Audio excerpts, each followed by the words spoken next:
Sanskrit mantra is the one of the very, very original coding languages to the nature. Mantra basically creates the form of divine. As I say, for example, Sri Krishna, for example, I say Sri Krishna or Sri Radhe.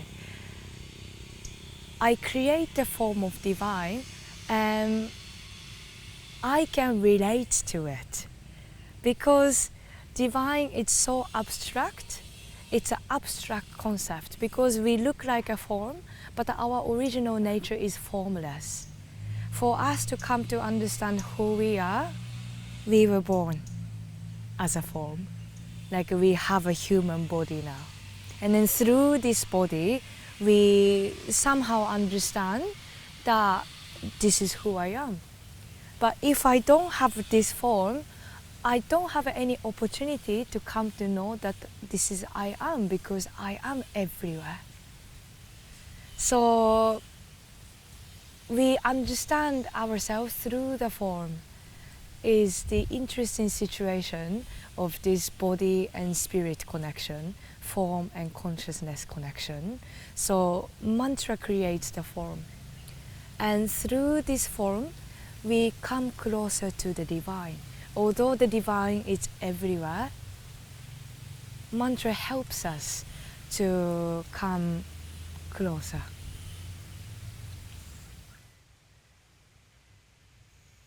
When we chant kirtan, for example, when we sing mantra, often the mantra we sing or chant is the different names of the divine.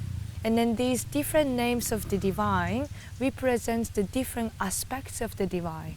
Because the divine had so many different infinite aspects of beauty and beauty and wisdom and knowledge. It's already 3 words. I just described the divine in 3 words: beauty and knowledge and wisdom, and it's way more than that. Like, try to explain yourself in 1 word.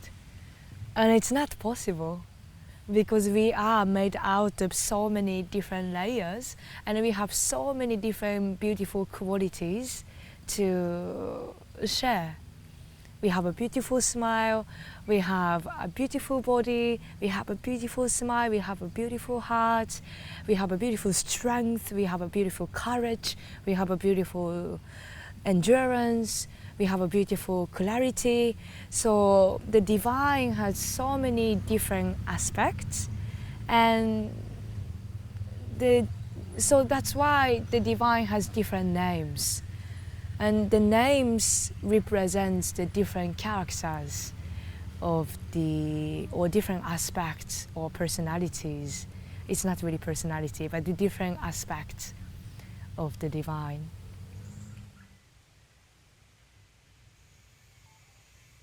For example, I am so connected with Krishna, and we often chant like a Maha Mantra. Hare Krishna, Krishna Krishna, Hare Hare, Hare Ram, Ram Ram, Hare Hare. And these are the 3 different names of Krishna, for example. And Hare means more like which that removes, like which cleanses you. That is Hare, no? Because the divine cleanses you, the divine purifies you. Yeah. And Krishna is the name of the divine, the black one, the magnetic, attractive, like a black hole. The attraction, when the black hole is there, everything just goes into there. The darkness of attraction, that magnetic force of darkness is Krishna. And Ram is another name of Krishna. And Ram more means like the divine with a clear direction of the soulful mission, like Ram. Like when we are connected with the divine, we know the direction. We know the direction of the divine. We know the direction of where our heart wants to go.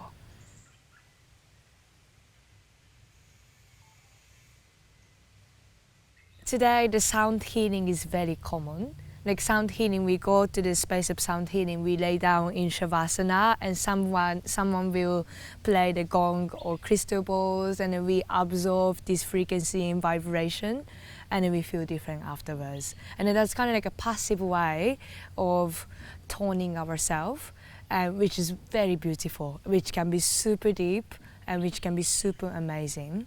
Kirtan, it is more like active engagement because we participate in. And then that's really the principle of Bhakti Yoga, that we are all part of the divine body, so we participate into this co-creation. Like we are aware that it's like we are one of the cells in our body. And then we become aware that we are part of it, so we, let's say, participate in. We are a part of this big, gigantic creation. So let's do it together. So that's like a friendly attitude of Bhakti Yoga. So we use our voice, we chant actively. And interestingly, the more we engage, the deeper we go. And as it comes from the yoga tradition, it's exactly the same like a yoga practice.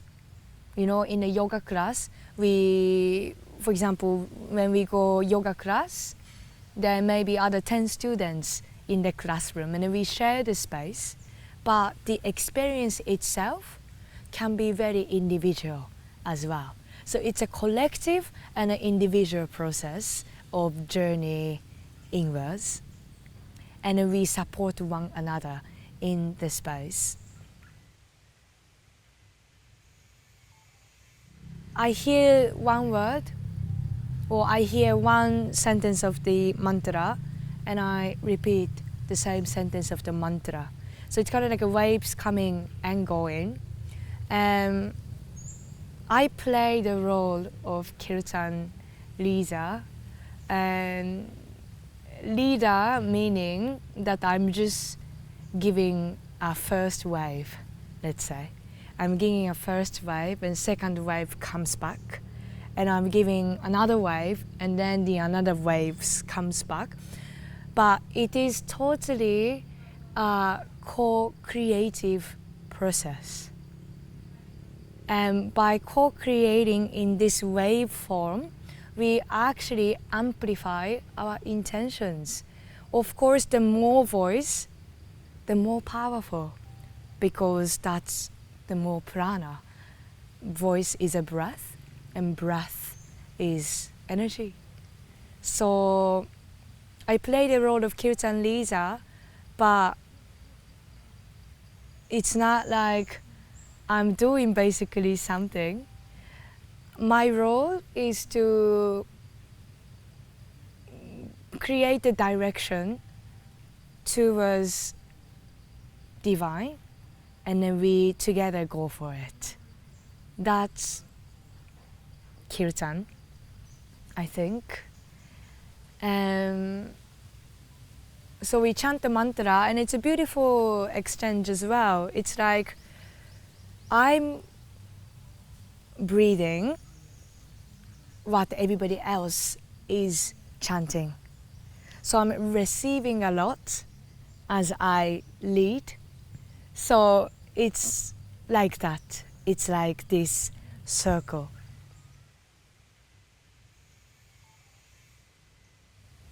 It is a direct experience. And even if you don't know anything about yoga, or even if you don't know anything about Hinduism, mythology, mantra, even if you have no clue about it, then you chant, and you still do experience it.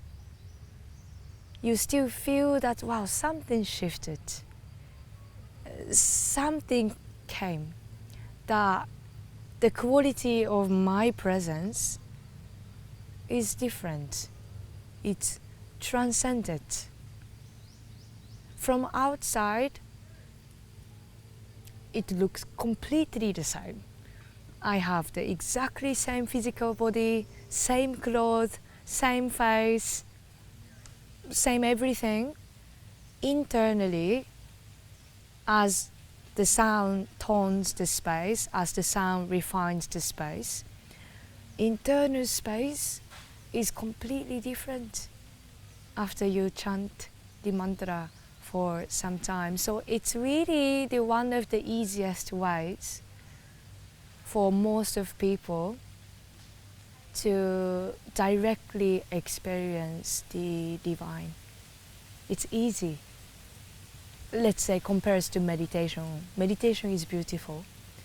If you could go to the really deep place of meditation, it's very beautiful and it's amazing. But it takes your discipline. Yeah. It takes your discipline to come to rest in that place. So compared to, let's say, silent seated meditation, kirtan is easier. Kirtan is fast.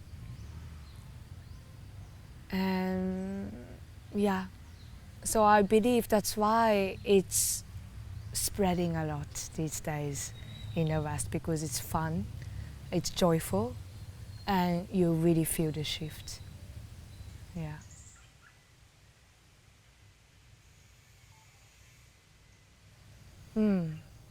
Technically speaking, even if you don't know the meanings of mantra, it still works because of the sound form, because of the sound creating and transcending and refining the internal space. It works. But if you know the meanings of mantra, it's even better. That there is more interconnectedness and integration. So it goes deeper. That is for sure. So I usually introduce the meanings of mantra in the brief way. Maybe I don't really go into the super details because each mantra has a super details. So I don't go into the super details, but it's nice to know the meanings. And the mantras that we usually sing in kirtans are usually the different names of the divine. So Shiva, for example, he has many different names. Shambho, Shankara, Nataraj, or yeah. And so we often chant the different names of the divine to praise the different aspects of the divine. Just as I said before, that we have a different qualities, so the divine has a different qualities, and the divine has different names. If you like, you can chant the mantra by yourself. It's also powerful, but there is much more powerfulness when we come together. It's like when we hear the thunderstorm, really loud sound from the space, we kind of start to pay attention. What was that? You know? And then we do exactly the same thing when we come together and when we sing loud. Like when 30, 40, 50 people come together, and then when we sing together and sing loud, we create like a thunderstorm to the sky, to the spiritual sky, to the different frequency and different dimensions. And the divine will go like, wow, that sounds loud. What was it? You know? So that's the power of kirtan. And then that's why it feels very powerful, because of course the more voice, more breath, more prana, and more life force energies is being steered within the body and within the collective space. Plus, it's super loud that the divine will come and check us out. What's going on? I want to also see you. I want to also be with you.